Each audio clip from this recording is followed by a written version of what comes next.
જય ભારત મિત્રો, આજે વાત કરવી છે ચૂંટણી વિશે। વિશ્વના 100 કરતા પણ વધારે દેશોમાં બેલેટ પેપર દ્વારા ચૂંટણી થાય છે।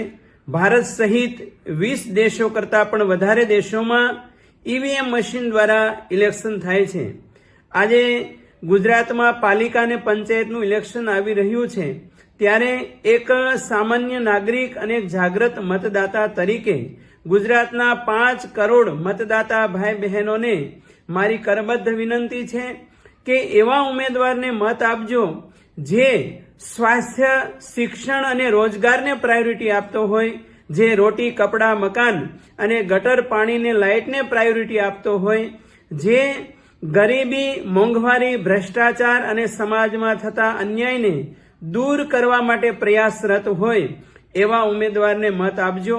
પરંતુ જે માત્ર ને માત્ર આસ્થાને નામે ખિલવાડ કરતો હોય, ખોટા દેશભક્તિના નામે ડોળ કરતો હોય અને જ્યાં વિસ્તારમાં જરૂર ન હોય ત્યાં ભારત, પાકિસ્તાન, હિન્દુ, મુસ્લિમ કે આતંકવાદના મુદ્દાઓ લાવીને મૂળભૂત મુદ્દાઓથી દૂર કરીને ભ્રમિત કરવાના પ્રયાસ થતા હોય એવા ઉમેદવારને ક્યારેય મત ના આપશો।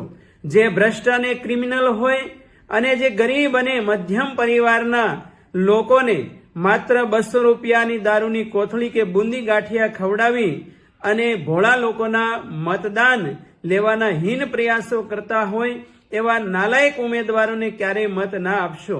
પરંતુ જે પાત્ર, લાયકાત અને પ્રામાણિક હોય એવા ઉમેદવારને મત આપજો। જે ઉમેદવાર વિજેતા બન્યા પછી જેમ અત્યારે તમારા મત માટે ઘરે ઘરે વિનમ્ર બનીને આવે છે, ત્યારે પણ તમારા એક ફોનથી કે એક ધક્કો ખાવાથી તમારા વિસ્તારની સમસ્યા દૂર કરવા માટેની લાયકાત ધરાવતા હોય એવા ઉમેદવારને મત આપજો। નહીતર જેમ હરિદ્વાર મામો ગંગામાં ડૂબકી લગાવવા જાય અને બનાવટી ભાણો આવી અને મામાની વસ્તુ ચોરી જાય અને પછી 5 વર્ષ પછી પાછો આવે અને કહે મામા મને ઓળખ્યો, તો આવી પરિસ્થિતિનું નિર્માણ ન થાય એનું ધ્યાન રાખજો। અસ્તુ, જય ભારત।